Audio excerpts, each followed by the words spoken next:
Por favor. Chamar o Rudão para orar pelo pastor Renato. Mais uma vez, obrigado. Deus abençoe o pastor Renato e Rude.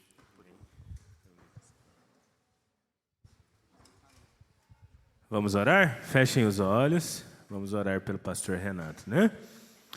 Pai querido, Pai amado, mais uma vez, Senhor, na Tua presença, nós pedimos pela vida do pastor Renato, ó Pai. Continua abençoando, continua dando graça, ó Pai, no seu ministério, no seu lar, ó Pai, que ele possa, Senhor, ser cheio do Teu Espírito Santo a cada dia, ó Pai, e que a cada dia, Senhor, o Senhor possa dar sabedoria, entendimento, Senhor, e que não falte sobre ele, Senhor, o Teu óleo, a Tua unção, ó Pai. Ser com ele agora, naquilo que ele for falar, ó Pai, que também seja dirigido por Ti e seja, Senhor, um alento, Senhor, e uma palavra de exortação e de ânimo para nós, ó Pai. É o que nós te pedimos em nome de Jesus. Amém. Bom dia, gente. Bom dia. Você tá ligado? Vocês não sabem o que é isso, né? Sabem? Tá, a gente combinou assim. Sempre que eu perceber... Na verdade, não. Vocês estão bem ligados o tempo todo. Mas só para a gente deixar o tempo nosso aqui mais assim dinâmico, para vocês não dormirem. Então, em algum momento eu pergunto para o pessoal, você tá ligado? Aí eles fazem isso aqui, ó. Tá ligado? Entendeu? Vamos tentar? Você tá ligado? Ah, moleque, você tá ligado. Tá bom. Só que hoje, excepcionalmente agora de manhã, tem surpresa aí, gente. Agora de manhã vai ser diferente. Só agora de manhã, porque à tarde volta pro tá ligado? Agora de manhã, como a gente vai falar de amor, vai ser diferente. Quando eu perguntar para você, você tá ligado? Você vai fazer um coraçãozinho com a mão. Sim, faz um coraçãozinho. E aí você faz assim, ó. Entendeu? Ó, você tá ligado? Isso. Porque a gente vai falar de amor, não faz muito sentido a gente falar tá ligado e você vai bater palminha. Então, tá ligado? Isso. E outra, tem que ter o efeito sonoro. Tem que ter, porque é bonitinho, né? Bonitinho. Ai, tenho vontade de levar vocês para casa. Mentira.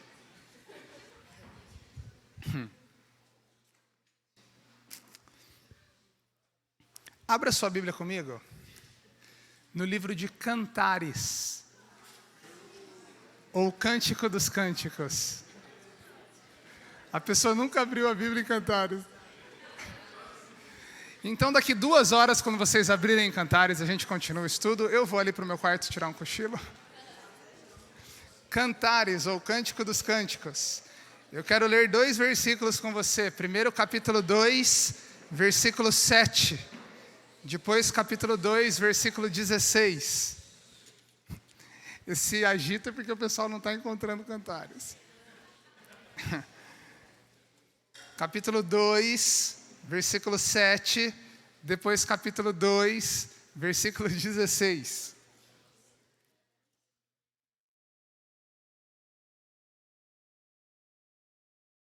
Olha só o que diz capítulo 2, versículo 7. Mulheres de Jerusalém, eu as faço jurar, pelas gazelas e pelas corças do campo. Isso fazia sentido para a época, tá bom? A gente não entende muito e tal, mas fazia sentido. Olha só que importante. Não despertem, nem provoquem o amor, enquanto ele não o quiser. Agora leia comigo o versículo 16. O meu amado é meu, eu sou dele, ele pastoreia entre os lírios. Vamos orar de novo? Senhor, nós precisamos desesperadamente do Senhor. Sem a intervenção do Teu Santo Espírito testemunhando em nós a tua verdade, é impossível a compreensão da tua palavra. Por isso pedimos, Senhor, como o Senhor tem feito até aqui, que seja um tempo de edificação por meio do teu Espírito. Fale a nós, Deus, pois oramos em nome de Jesus. Amém e amém. Meninas, os homens de hoje em dia querem um amor com compromisso. Os homens de hoje em dia não veem mais o relacionamento como algo descartável. Pelo menos, é o que diz a música que o ano passado ficou entre a top 3, basicamente o ano inteiro, do Luan Santana, chamada 2050. Vocês já ouviram essa música? 2050 é a música do... Uma das músicas mais tocadas... Mel. Uma das músicas mais tocadas do ano passado foi a música do Luan Santana, chamada 2050. A música é a seguinte, o Luan Santana na música, ele provavelmente tem um relacionamento hoje, e ele ama tanto essa pessoa, que ele projeta o seu relacionamento em 2050. Ele meio que projeta como vai ser. Então ele se transporta para 2050, ele se vê como um taxista de aeroporto, dando carona ali, fazendo uma corrida para um cara, e ele ama tanto a sua esposa, já estão casados há tanto tempo, porque está em 2050, que ele só consegue falar para o passageiro da própria esposa. E aí... O refrão da música, a parte mais importante da música é assim, ó. Olha aí a minha velha, torce pra você achar uma dessa. Na vida isso é tudo que interessa. Desculpa te alugar com essa conversa. Pra todo passageiro eu falo dela. Não é para aprender a cantar essas músicas, tá? Eu aprendo só para chamar a tua atenção, tá bom? Eu tenho que escutar escondido essas músicas, porque minhas filhas decoram todas as músicas. Então, percebe? Então agora, o que a nossa cultura está dizendo por meio da música é que ela gosta de um compromisso sério. Só que não. Sabe por quê? Porque esse ano nem mesmo virou o ano direito. E uma das músicas mais tocadas hoje, o nome dela é Jennifer. A Jennifer apareceu. E aí a gente não consegue chegar em 2050. Porque apareceu a Jennifer, e eu conheci ela no Tinder. Ela não é minha namorada, mas bem que podia ser. O nome dela é Jennifer. E ela é muito melhor que você. Então, perdeu o Playboy. Passou, não chegamos em 2050.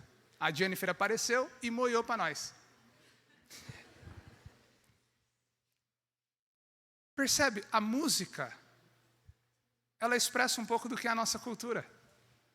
Quando a gente pensa relacionamento, é assim que o nosso mundo enxerga relacionamento. O nosso mundo admira os benefícios da santidade, mas ele não quer abrir mão do seu prazer. Ele admira o jeitão bonito, como que as coisas funcionam, a perseverança, mas não quer abrir mão de suprir aquela carência do seu coração a todo custo. E aí a gente vive num mundo disfuncional quando a gente pensa relacionamento, porque não dá para chegar em 2050 com a Jennifer.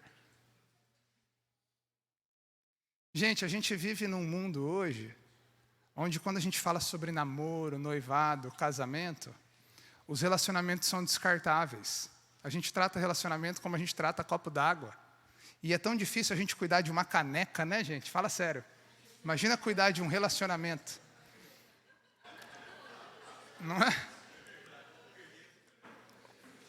Tá difícil. Tem hora que eu tenho que usar a caneca da minha esposa, porque eu esqueci a minha no quarto. Imagina cuidar dela e de 2 filhas. Então, a gente trata relacionamento, gente, de modo descartável. Eu me lembro de um senhor que uma vez disse, ele estava fazendo 50 anos de casamento, e perguntaram para ele, qual é o segredo? Num tempo de relacionamentos descartáveis, qual é o segredo para o senhor durar até hoje? Ele falou, olha, eu venho de um contexto onde as coisas não eram descartáveis. Quando eu era pequeno, os meus brinquedos quebravam e eu tinha que consertar. A minha calça rasgava, eu tinha que costurar. O meu copo tinha algum problema, eu tinha que reconstruí-lo. E isso eu sempre apliquei para o meu casamento. Vocês vivem numa geração descartável, isso se expressa nos relacionamentos de vocês. Gente, quando a gente pensa namoro e noivado, casamento, nos tempos de hoje, o slogan devia ser assim: como começar e terminar um relacionamento em tempo recorde. Porque é isso que acontece, não é mesmo? Quando o assunto é esse, as pessoas estão machucadas. Muitos têm experiências tristes, experiências extremamente desgastantes. Hoje, quando você fala de casamento no nosso mundo, casamento virou piada. Lá em Tupã, a cidade é pequenininha, 60 mil habitantes. E a igreja para a cidade é relativamente grande. Então, nós pastores temos muitas oportunidades de fazer casamento. Com alguma frequência a gente escuta piada de casamento. Se casamento fosse bom, não precisaria de testemunha. Se casamento é igual piscina gelada no dia de sol. Quem está fora quer estar dentro, quem está dentro quer estar fora, sabe assim? Casamento é isso. Um dia, gente, eu estava num casamento e eu entrei na fila. Eu acho que era um casamento civil, a gente estava numa fila para alguma questão, não sei se era uma entrada que tinha comida. E eu entrei, eu ia fazer a cerimônia, e eu entrei na fila atrás do pai da noiva. O pai da noiva não viu que eu estava atrás dele.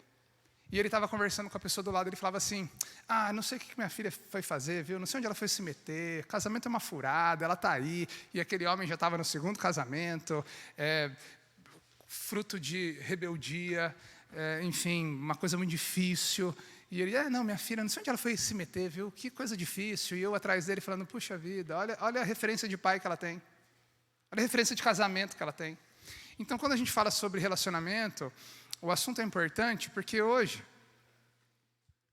a cada 3 casamentos, isso é um dado estatístico, no Brasil, 1 termina em divórcio.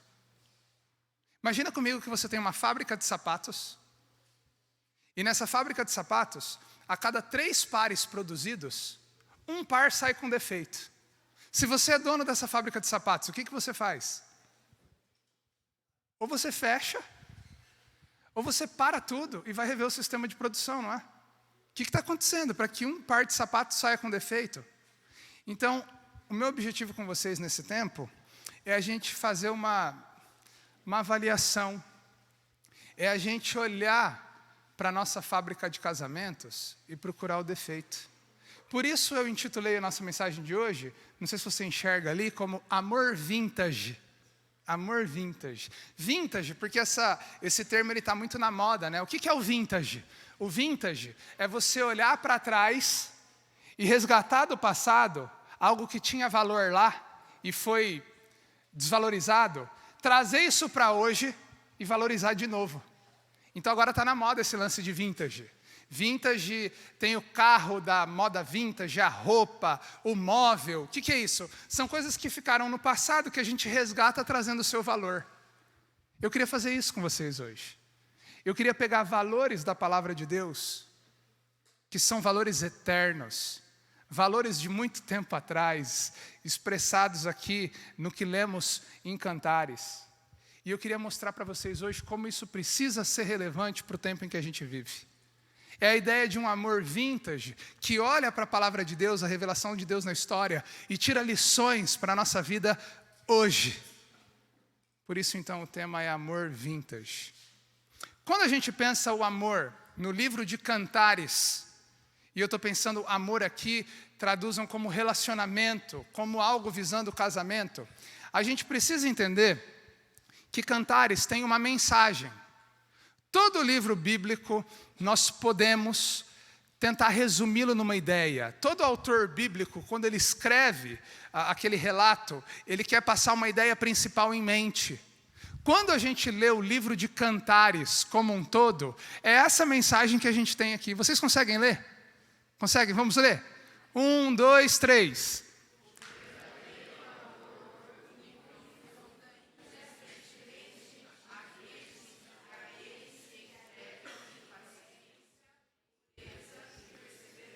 Isso. Quando a gente vê Cantares, a gente vê que o tema de Cantares é o verdadeiro amor. Mas é um amor que ele é tão profundo, ele cria tanta ligação, que ele precisa ser desenvolvido.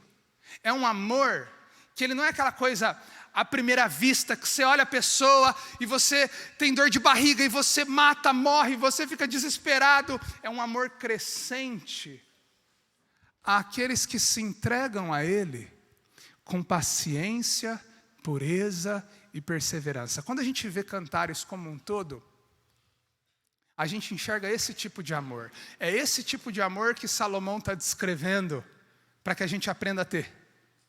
A gente pode dividir o livro de Cantares como um todo em 4 partes. Na primeira parte, a gente vê o noivado. O livro de Cantares é o relacionamento de Salomão com uma sulamita. E do capítulo 1, versículo 2, ao capítulo 3, versículo 5, o que a gente vê é o noivado acontecendo, a preparação para o casamento. A gente vê, nesses versículos ali mencionados em parênteses, que o amor em Cantares é um desejo intenso de desfrute mútuo. É o desejo de desfrutar uma relação a 2, mas fisicamente restrito até o tempo designado. É um desejo que ele passa por um processo, onde nós queremos algo, mas temos restrições por causa de um projeto maior. Olha só a outra parte de Cantares. Então, a partir do capítulo 3, versículo 6, até capítulo 5, versículo 1, a gente tem o casamento acontecendo, se concretizando em Cantares. A gente vê que o verdadeiro amor encontra, então, a sua expressão ideal num relacionamento de auto-entrega, um se doando para o outro, posse mútua, eu sou dele e ele é meu, de um casal unido sob a bênção de Deus, sobre as diretrizes de Deus, com a expectativa de glorificar a Deus. Cantares vai nos apresentar isso de modo geral. Nós vemos numa terceira parte em Cantares, a maturidade precisando ser desenvolvida no relacionamento a 2, aqui já falando mais do casamento. A gente vê em Cantares, isso é só um panorama para você ter uma noção do que acontece em Cantares como um todo, e ver como tem coisa importante, às vezes a gente acha que não tem. O verdadeiro amor, ele é mais forte que o egoísmo. Aqui está uma lição para a vida de casado. Aqui está uma lição que você precisa ver nos seus pais, se eles quiserem andar com Jesus direito. Cantares ensina que o verdadeiro amor é mais forte que o egoísmo, que é a vida que quer agradar a ela mesma. E ele se aprofunda por meio da resolução de conflitos e elogios mútuos. Ele se entrega, ele resolve conflito. O amor em Cantares, ele não é um jogo de ping-pong, onde o nosso objetivo é tirar o outro da jogada. O amor em Cantares é um jogo de frescobol. Já jogaram frescobol? Frescobol é aquele jogo que a gente joga na praia, que cada um tem uma raquete, uma bolinha, e o objetivo é não deixar a bola cair. Então, se o cara me manda uma bola torta, eu me mato para devolver redonda para ele. Entendeu? Ping-pong não. Ping-pong você tem que tirar o outro da jogada, não é assim? Em Cantares, o amor é um frescobol. A sulamita joga a bola torta, ele devolve redonda. Aí ela joga torta de novo, ele devolve redonda de novo. Entendeu? Esse é o jogo de frescobol. E, enfim, a gente vê o desfecho de Cantares com o verdadeiro amor se originando em Deus e sendo obtido por meio de escolhas responsáveis. A conclusão de Cantares é essa: o verdadeiro amor, ele tem a sua fonte em Deus, e ele só pode ser obtido se você fizer escolhas responsáveis. Ok, gente, a Bíblia não fala nada especificamente sobre namoro. O namoro é uma invenção do século XIX. Tudo começa nos anos 30, com o advento do automóvel, as pessoas começam a ter carro, o carro começa a ser acessível para muita gente, e porque o povo tem muita liberdade, os relacionamentos começam a mudar, e o pessoal começa a ter a possibilidade de namorar diferente do que era antigamente. Até o século XIX, o namoro era uma escolha de cima para baixo. Os pais mandavam, os pais escolhiam e você simplesmente obedecia. Depois do século XIX, então, como o homem começou a ter muita liberdade com o carro, esse é um retrato histórico, o namoro começa a surgir aí. Aí chega, então, nos anos 60 e 70, vem a revolução sexual. A nossa mídia fica erotizada, tudo é voltado para a questão da sexualidade, e isso agrava ainda mais a questão de relacionamento, e o relacionamento passa a ser um ambiente de promiscuidade. Namoro vira de qualquer jeito, a qualquer custo. Então, quando a gente pensa namoro, a gente precisa entender que a Bíblia não usa essa expressão. Não tem como a gente olhar especificamente para a Bíblia e falar sobre namoro. Mas a Bíblia nos dá princípios, como a gente está vendo em Cantares. A Bíblia nos dá princípios que podem nos nortear quando a gente pensa o relacionamento a dois. A Bíblia nos dá princípios que a gente pode aplicar na nossa cultura e lutar pelo que dá para aplicar e jogar fora o que da nossa cultura afeta a palavra de Deus. Então, a gente vai fazer esse exercício. A gente vai olhar para 2 trechos específicos de Cantares e aplicá-los à nossa cultura pensando namoro. Deus dedicou um livro inteiro para falar sobre relacionamento, e esse livro é Cantares, e ele vai falar sobre a progressão do amor. A primeira coisa que a gente pode ver em Cantares, que é extremamente importante, que eu quero ressaltar para vocês, é que o amor vintage, ele sabe esperar. O que acontece, gente? O livro de Cantares, ele é uma poesia, ele é tipo uma música. E quando Cantares está sendo escrito por Salomão, se você olhar o livro como um todo, você vai ver que essa poesia, essa música tem estrofes e tem refrão. Tem partes que contam uma história e tem partes que se repetem o tempo todo, mostrando que aquela é a parte mais importante da música. Sabe quando a gente canta uma música? Tu és o Cristo, Filho do Deus vivo. Você vem para o acampamento, escuta a música, aí você quer cantar a música para o seu pai quando você chega em casa. Aí você fala, pai, conheci uma música no acampamento que foi muito legal. A música é assim, verbo vivo, pai, eu não sei mais ou menos, assim, ó. Tu és o Cristo, Filho do Deus vivo. Essa parte eu sei, porque essa parte é importante, é o refrão. Sabe quando você canta assim? Eu não lembro, mas tu és o Cristo, eu sei. Então, quando a gente olha para Cantares, a gente vê estrofes e refrão. E eu quero destacar com você as 2 partes do refrão de Cantares. Então, essas 2 partes, a primeira, que diz sobre o amor como quem sabe esperar, a gente encontra no capítulo 2, versículo 7, ela se repete no capítulo 3, versículo 5, e no capítulo 8, versículo 4, porque é o refrão, é a parte importante. E o que diz? Vamos ler de novo? Capítulo 2, versículo 7. Mulheres de Jerusalém, eu as faço jurar pelas gazelas e pelas corças do campo. Não despertem, nem provoquem o amor, enquanto ele não quiser. Vai repetir de novo. Mulheres de Jerusalém, eu as faço jurar. Não despertem, nem provoquem o amor, enquanto ele não quiser. Vai dizer de novo. Mulheres de Jerusalém, eu as faço jurar. Não provoquem, não despertem o amor, enquanto ele não quiser. A gente chama isso no Brasil de pobreza literária, ficar repetindo coisa. No hebraico, isso se chama algo relevante a ser destacado. No hebraico é presta atenção, porque isso é importante quando você pensa relacionamento. Não desperte o amor, até que este o queira.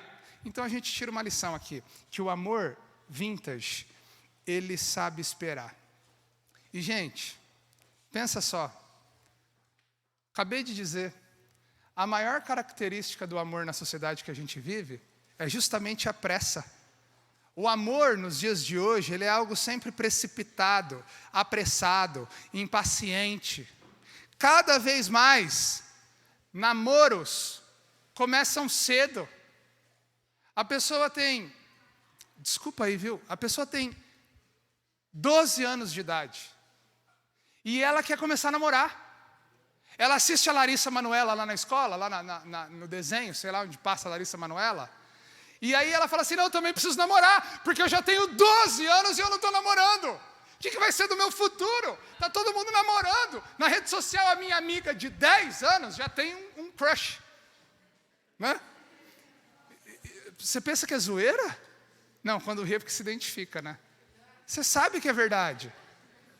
Hoje em dia, com 12 anos, já tem gente namorando, usando aliança de compromisso.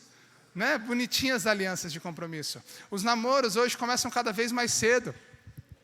Se a pessoa chega nos 30 anos, se você tem 30 anos aqui e não namora, você vai entender o que eu estou falando.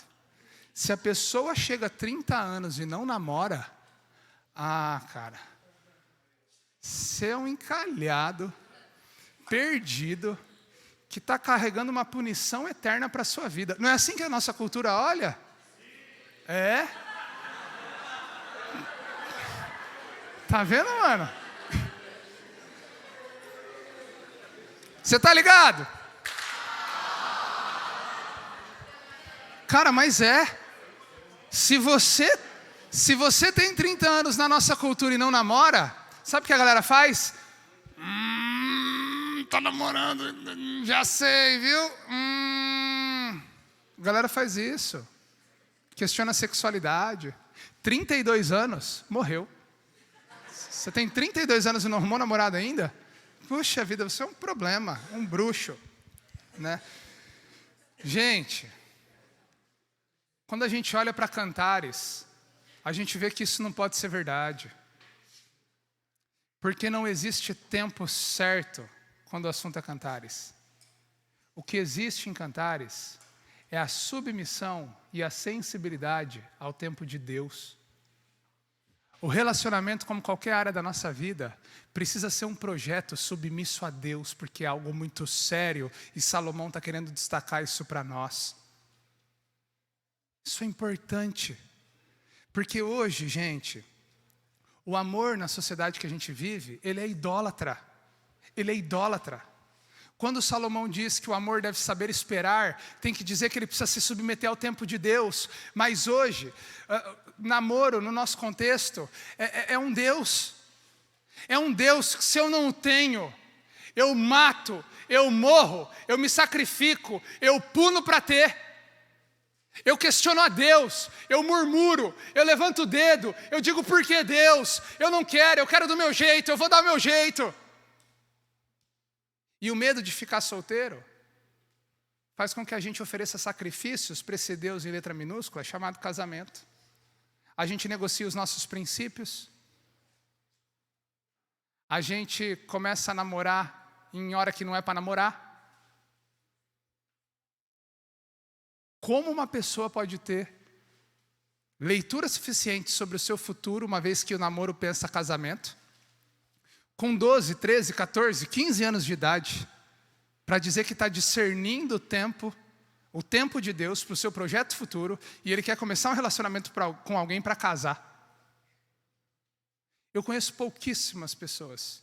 Na verdade, eu conheço um casal que começou a namorar novinho, respeitou todos os limites da palavra de Deus e se casou e hoje vive pela graça de Deus. Os outros todos são machucados, tiveram várias experiências e são frustrados e foram frustrados quando tentaram assim.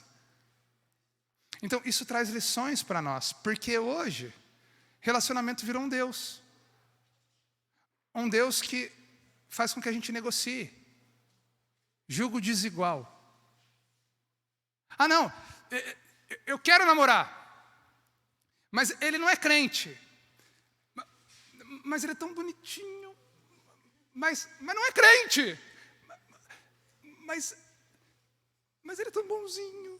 Mas não é crente, ora as bolas. Não é crente.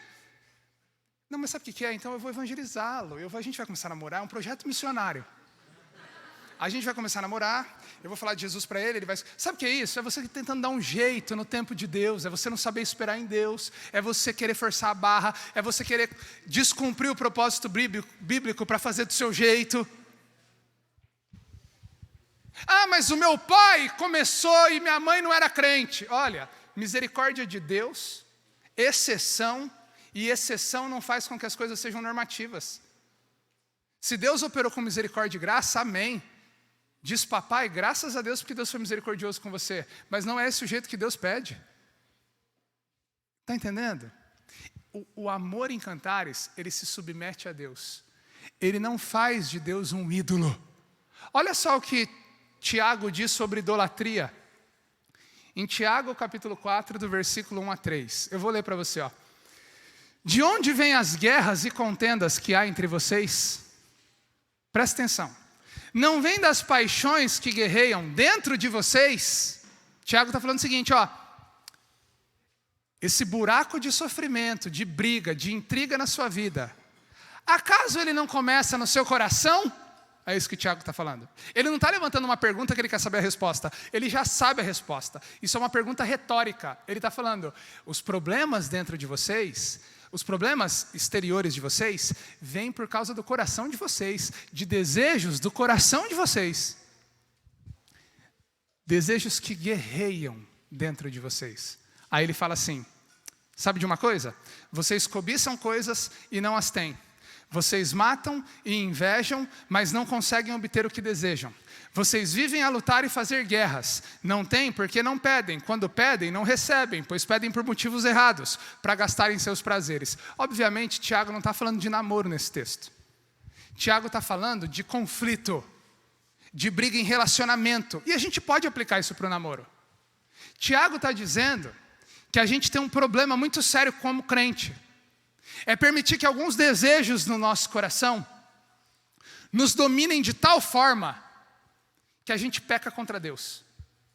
Porque não é errado você ter o desejo de querer casar, de você querer namorar. Não é errado você ter o desejo de ter uma família feliz. Errado é quando esse desejo entra no seu coração e ele te leva a passar por cima de Deus. Você, porque quer tanto aquilo, peca contra Deus, pune as pessoas na sua volta, e você no final das contas é castigado por isso. Quando isso acontece, o namoro virou um ídolo. Ele tomou o lugar de Deus. Você matou, puniu, se sacrificou por algo que não deveria, por algo que Deus não ensina. Aí Tiago está dizendo o seguinte, está vendo? Vocês estão vivendo pelos desejos de vocês, e vocês cobiçam coisas e não têm, vocês são insaciáveis. Supriu o coração? Não supriu. Por quê? Porque não era desse jeito para suprir, era com Deus. Está vendo? Vocês pedem coisas e não tem. Ele está se referindo à oração. Você quer viver do seu jeito? Você começa a se afastar de Deus. Você não ora, você não lê a Bíblia, você não busca Deus. Você vai se esquecendo de Deus, você vai deixando que esse desejo domine o seu coração. E o que acontece? Mata, inveja, anda todo regaçado, desgraçado. Por quê? Porque não buscou a Deus do jeito que deveria buscar. Então, o namoro nos dias de hoje pode ser facilmente aplicado a Tiago. Ele virou um ídolo do coração, onde as pessoas estão frustradas, porque, voltando para Salomão, não sabem se submeter a Deus.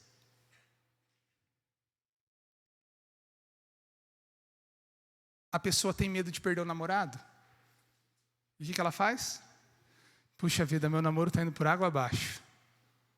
Se eu não deixar ele escorregar a mão, ele vai terminar comigo. Então eu não me submeto ao tempo de Deus. E eu faço o quê? Eu vou dar meu jeito. Eu vou prendê-lo.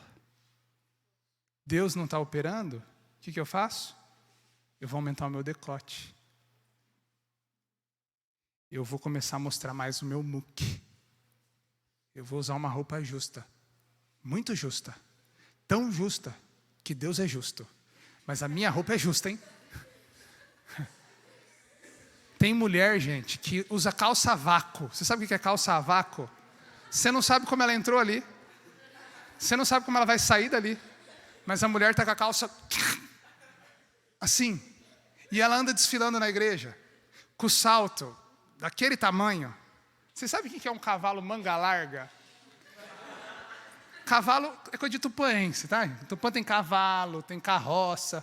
Não tem, outros, não tem na rua, tá? De vez em quando tem. Não tem, né? Tem. Tá. Tupã é sítio, tá, gente? É sítio. O cavalo manga larga é um cavalo que marcha quando ele anda, sabe? Ele é mais macio para andar. Quem gosta de cavalo, O manga larga é um cavalo que ele anda assim, ó. Tem mulher que anda na igreja assim, né, com a calça a vácuo, e ela anda assim. Por quê? Se Deus não deu um jeito, então eu vou dar para ele um jeito. Olha eu aqui me oferecendo, olha o pedação de carne, ó, picanha, filé mignon, estou aqui. Vocês não vão olhar para mim? Ai, tô muito empolgado. Você está ligado? Gente, o que a Bíblia nos ensina, o que a gente aplica sobre Cantares, é que o amor é um tempo da gente se submeter a Deus. É um tempo da gente dizer, Senhor, eu gostaria muito de ter alguém, mas eu gostaria muito que fosse no seu tempo, do seu jeito, correspondendo aos seus valores, à sua palavra, em submissão ao seu espírito. Tem um livro muito legal, Vini, passa aí para mim. Vocês já ouviram falar o namoro e noivado que Deus sempre quis? Você tem, meu brother? É. Podia começar a ler, né? Brincadeira. Esse livro, Namoro e Noivado que Deus Sempre Quis, ele é escrito pelo Sacha, que já veio aqui.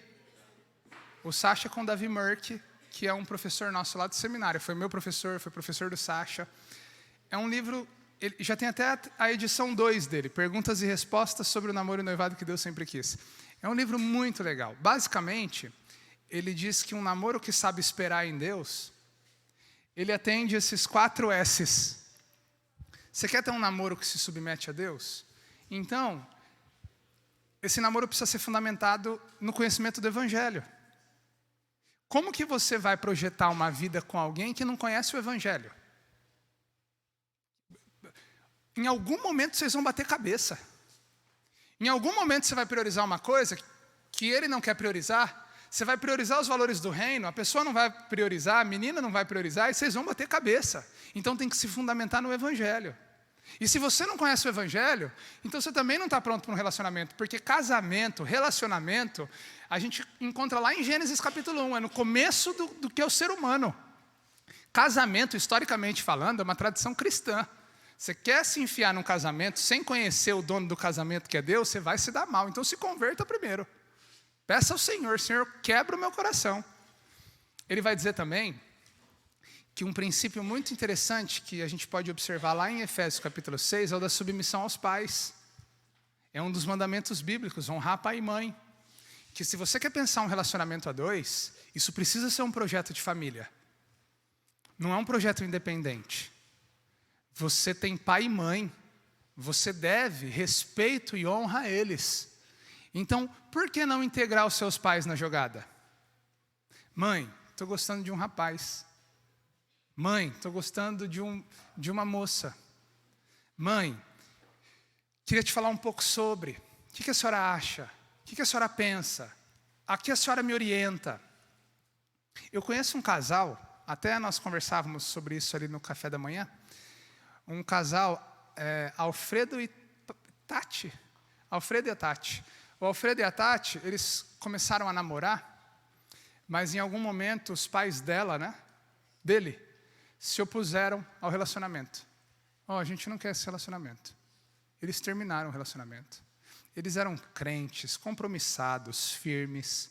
Eles terminaram o relacionamento e disseram, olha, se isso for de Deus, nós vamos saber esperar nele. Deus vai abrir as portas para nós. Depois de um tempo separados, Deus quebrou o coração dos pais dele, eles autorizaram que eles voltassem àquele namoro, eles namoraram, noivaram, e hoje eles são missionários entre os índios. É muito linda a história deles, mas foi uma história de discernir o tempo de Deus. Então jogar pai e mãe na parada é muito importante. Renato, mas o meu pai não é crente. O meu pai, eu fui dizer para ele que eu quero namorar, ele falou assim, para com isso, cara, você tem que namorar todas. O dia que você pegar todas e cansar de todas, aí você arruma uma.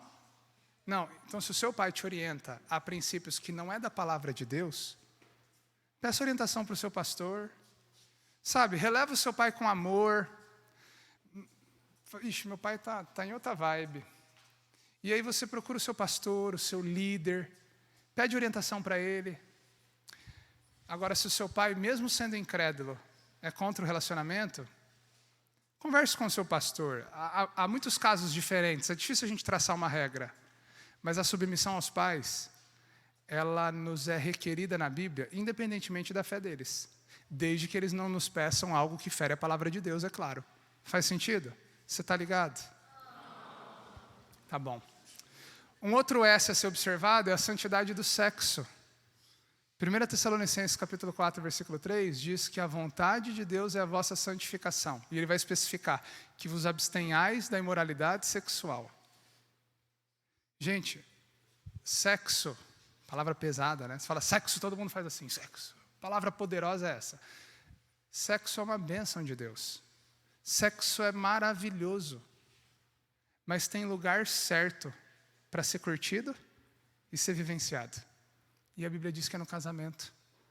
E quando a gente não sabe esperar em Deus e vive a santidade do sexo em outros momentos, a gente tem disfunção, a gente tem desgraça, a gente tem ferida, a gente tem sofrimento. Então, se você quer ter um namoro saudável, que sabe esperar em Deus, Davi Murk, Sasha, vão pegar o princípio da santidade do sexo e sede por Deus. Porque eu entendo que existem dois tipos de jugo desigual. O crente e o não crente, isso é um jugo desigual, não dá para a gente andar junto. Mas existe o jugo desigual também dentro dos próprios crentes. Porque tem o crente que leva Deus a sério, e tem aquele que a gente não sabe se é crente, e ele leva Deus de qualquer jeito. Aí até a gente poderia dizer que é um jugo desigual de crente e não crente. Mas você fala assim, bom, joio e trigo, Jesus só falou pra gente que a gente tem que ficar atento. Disse que não é nosso papel separar. Mas o cara lá, enfim, vamos lá. Mas aí você quer conhecer um cara que ele tem projetos que não são os seus projetos. Você está pensando se você vai servir a Deus numa área e ele não gosta daquela área. Você começa a namorar, o cara é crente, mas ele não deixa você servir a Deus, ele não deixa você buscar a Deus. Você fala, vamos orar, ele não quer orar com você. Você quer orar com ela não quer orar com você. Você chama ela para orar, ela é um peso para você. Isso também é uma maneira de jugo desigual. Então, a gente precisa ter sede por Deus. A sede de vocês por Deus precisa ser algo em comum. Precisa ser algo na mesma medida, mesma intensidade. Está vendo por quê que a Sulamita diz mulheres, o Salomão diz mulheres de Jerusalém? Vou falar para todos vocês. Isso pode ser aplicado para os homens também. Cuidado com relacionamento, porque ele é algo sério. Cuidado com relacionamento, porque ele é algo que deve ser tratado de modo santo. Não é coisa para brincar. Então, não despertem o amor até que este o queira. Você está ligado? Segundo lugar, último já. Eu disse que são duas frases que mais se repetem. O amor vintage. O amor que olha para os princípios da palavra de Deus. Ele sabe esperar e ele também é exclusivo. Vamos ler capítulo 2, versículo 16? O meu amado é meu, eu sou dele.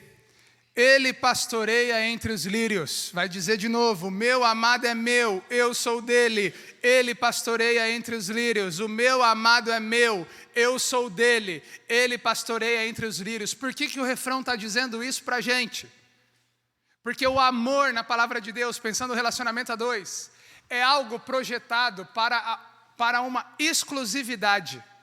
No plano perfeito de Deus, eu não sou meu, eu sou da minha esposa. No plano perfeito de Deus, a minha esposa não é dela, ela é minha. O plano de Deus para o casamento vincula uma união espiritual que é muito importante. De modo que nós somos um no Senhor. Nós compartilhamos das características da Trindade Santa. São três que é um que é três, e a gente tem dificuldade para explicar. No relacionamento é dois, o projeto de Deus é que sejamos dois que é um que é dois que são um que são dois. É isso que eles estão dizendo.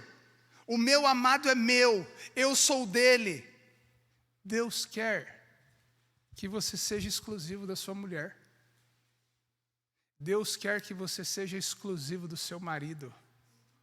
O seu corpo não foi feito para a exposição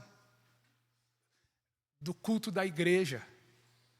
O seu corpo não foi feito para que as pessoas fiquem desejando você. Deus fez o seu corpo do jeito que ele é e você precisa cuidar dele para o seu marido, para a sua esposa, para que somente ele ou ela desfrute desse privilégio. É isso que a Sulamita está nos ensinando. Eu sou do meu amado é meu. Olha para o capítulo 4, versículo 12. Olha que metáfora linda que a gente vê ali. Capítulo 4, versículo 12 Cantares. Olha só o que está sendo dito para a mulher aqui. Você é um jardim fechado, minha irmã, minha noiva. Você é uma nascente fechada, uma fonte selada.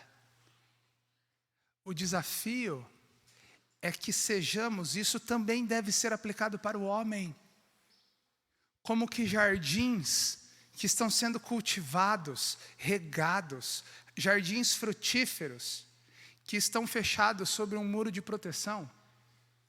E no momento certo, no tempo certo, submisso a Deus, eu vou dar a chave desse meu jardim para o meu marido, se eu sou mulher, e eu vou dar a chave desse meu jardim para minha mulher, se eu sou homem. Está entendendo isso? O princípio de Cantares é o princípio da exclusividade. É o princípio da gente saber se guardar. E sabe por que isso é importante? Porque isso norteia a nossa cultura de namoro.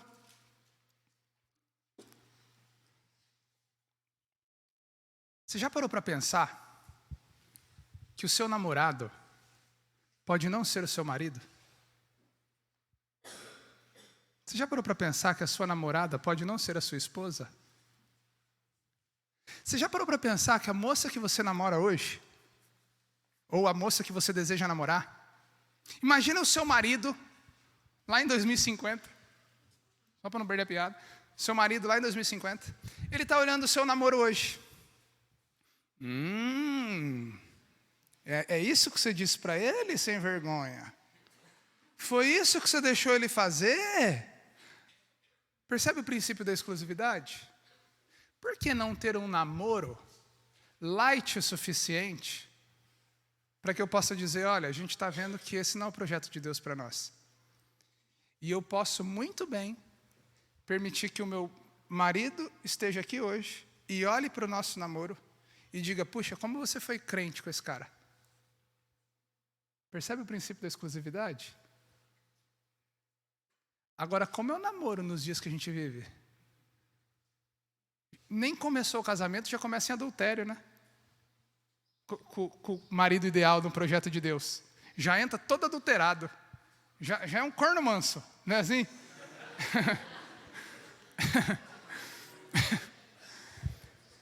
Gente, eu estou rindo porque assim, é engraçado, mas isso é muito sério.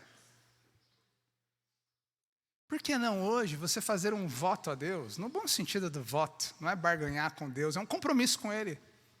De Senhor, eu quero sim namorar, eu quero sim submisso aos teus planos, à minha família, a sede pelo Senhor, ao Evangelho. Olha só quanta coisa.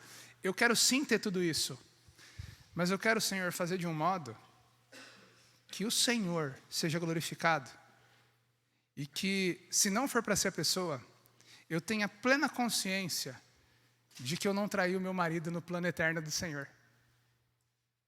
Entendendo isso? Eu conheço um jovem lá na nossa igreja. Eu gostaria de dizer para você que eu conheço vários. Mas não conheço vários, conheço pouquíssimos. Mas tem um jovem, recentemente, ele é um seminarista, ele cuida de juniores na igreja. Eu falei, e aí, Gabriel, como está o namoro? Tal? Ele começou a namorar agora. Uma moça do Tocantins, olha só. E ele começou a namorar agora. Eu falei, e aí, Gabriel, como está o namoro com ela? Cara, está muito legal. A gente definiu bem a expectativa e a gente está namorando. E qual que é a expectativa que vocês definiram? Cara, a gente vai namorar, mas assim, nós vamos celebrar uma amizade compromissada. Porque eu disse para ela, se ela não for minha esposa no plano eterno de Deus, eu não quero fazer nada com ela que a minha esposa se envergonhe. Então é o seguinte, a gente tem o nosso formato de namoro. Então, gente, eu não quero ser mais claro do que isso. Mas procure o seu líder, o seu pastor, e pense um projeto de namoro. Uma coisa que a gente sempre indica lá em Tupã é a pessoa adotar um casal casado mais velho para acompanhar o namoro. Onde você vai prestar contas, onde você vai contar o que está acontecendo, quais são as expectativas do seu coração. Porque o namoro bíblico, ele precisa se submeter ao princípio da exclusividade. Mas também tem um assunto que é importante, a gente não vai conseguir explorar muito, que é o tal do celibato. A nossa cultura é tão idólatra quanto a namoro, que a gente esquece que um projeto de Deus na sua vida pode ser o de não casar. Maluco, se isso acontecer, eu subo lá em cima e tiro queda de braço com ele. Está vendo como idolatra? Está vendo como idolatra? E se o plano de Deus for, porque sozinho, aonde Deus quer te levar, é muito melhor, você vai ter muito mais oportunidades no reino. Você está disposto à agenda de Deus? Não estou, de maneira alguma. Isso pode ser um baita indício de idolatria. Tem uma jovem também lá na igreja. Quantos anos tem a Mirella? 36, né? Eu acho que ela é uma das jovens mais maduras da igreja. Ela é crente demais. Muito legal a vida dela. E o pessoal brinca com ela, né? E aí, Mirella, vai casar? Ela fala, não sei. Estou orando e estou fazendo a minha parte. Mas se Deus vai colocar alguém no meu caminho ou não vai, eu quero o que Ele quer para mim. Mas e se isso, você não precisa acelerar as coisas? Eu não. Se Deus quiser mandar um marido com 50 anos, Ele vai mandar. Se Ele quiser mandar amanhã, Ele vai mandar. Então, eu estou aí. Não descarta o celibato. Celibato é quando a pessoa decide não casar por convicção, porque ela entendeu que é o que Deus tem para ela. Faz sentido? Tá ligado? Gente, então, o chamado da palavra de Deus é para que a gente, algumas aplicações para você, Vini, pode passar. O chamado da palavra de Deus hoje é para que você, à luz do tema que a gente está conversando, identifique hoje qual é a sua luta nesse sentido. Tem gente aqui que namora, tem gente aqui que não namora, tem gente aqui que não está na idade de namorar, tem gente aqui que ainda não está namorando, mas está perguntando se está na idade, tem gente aqui em várias situações e vivendo coisas muito distintas e diferentes. O público é bem diverso. A que Deus está te chamando hoje nessa área? O que Deus quer trabalhar em você a respeito de se submeter a Ele nesse assunto e de ser exclusivo no plano perfeito de Deus, do seu possível marido, possível esposa, se é isso que Deus tem para você? Será que Deus hoje não quer quebrar a idolatria do casamento, do namoro no seu coração, para que você decida viver só para Ele? O que Deus quer? Será que hoje Deus quer que você termine esse namoro? Será que hoje Deus quer que você diga o seguinte, ou a gente muda esse namoro, ou não dá mais? Será que Deus não quer que você dê um passo para trás nesse relacionamento que você está pensando? Será que Deus hoje não está te mostrando que você ainda não recebeu um relacionamento porque você não está pronto, porque você é um idólatra? Então, identifique a sua luta, esse é um desafio prático para você. Segundo, estabeleça responsabilidades. O que eu quero dizer com isso? Pega uma folha sulfite, faz um círculo no centro dela, e depois você faz um círculo que abrange o pequeno círculo. Entendeu? Tipo um ovo. Sabe? No círculo menor, você coloca assim, o que cabe a mim? No círculo maior, você coloca assim, em que eu dependo só de Deus. Na verdade, em tudo a gente depende de Deus, mas o que eu estou querendo dizer é o seguinte, há coisas que são responsabilidades minhas. É responsabilidade minha me guardar sexualmente? Sim ou não? É responsabilidade minha dizer não para o pecado? É responsabilidade minha restaurar minha vida de oração, buscar mais oração? É responsabilidade minha Deus colocar um namorado na minha frente? Não é. Então você vai colocar no centro do papel o que cabe a você. E o que cabe a Deus? Eu vou orar e vou descansar. Eu vou desenvolver eu vou tentar combater a ansiedade, o querer ter o controle, o querer estabelecer o meu tempo. Eu vou confiar em Deus. Faz sentido? Coloca lá. Diante dessa pessoa que está aparecendo, o que cabe a mim, o que cabe a Deus? Você vai poder, talvez, por esse simples exercício, definir muita coisa. Se aproprie da sua identidade em Cristo. Olha, nós vamos ver isso daqui a pouco, depois do almoço, na nossa última reflexão aqui. Se você não tiver consciência de que todos os seus projetos e planos, eles devem ter o objetivo final, que é a glória de Deus, nada do que você vai fazer vai te suprir, vai te sustentar, porque você foi criado para adorar a Deus. Então, se você quer ter um relacionamento legal, a dois, um namoro, você precisa colocar o seu joelho no chão, se humilhar diante de Deus e dizer: Senhor, eu quero me apropriar de quem eu sou em Jesus, para que eu dependa tão exclusivamente de Ti. Eu não adoro o Senhor como eu deveria, eu não tenho amado o Senhor como eu deveria. Me ajuda, Senhor, a Te amar, a Te honrar, para a glória do Teu nome. E por fim, gente, uma aplicação prática para você hoje, talvez seja, você precisa de ajuda. Talvez hoje você vai ter que pedir ajuda para alguém e contar a sua luta. Talvez hoje você tenha lugares muito sombrios no seu coração que ninguém conhece. E talvez hoje você vai ter que pedir ajuda de alguém mais maduro, de alguém que conhece a palavra de Deus e a pratica, e dizer: eu preciso de ajuda. E Deus usa a comunhão da igreja para trabalhar na gente. Você está ligado? Eu quero orar com vocês. Coloque em pé, então, nós vamos orar.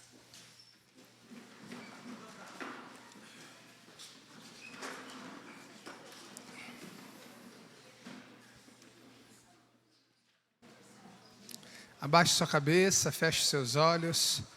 Nós vamos orar. Senhor, a Tua palavra fala aos nossos corações.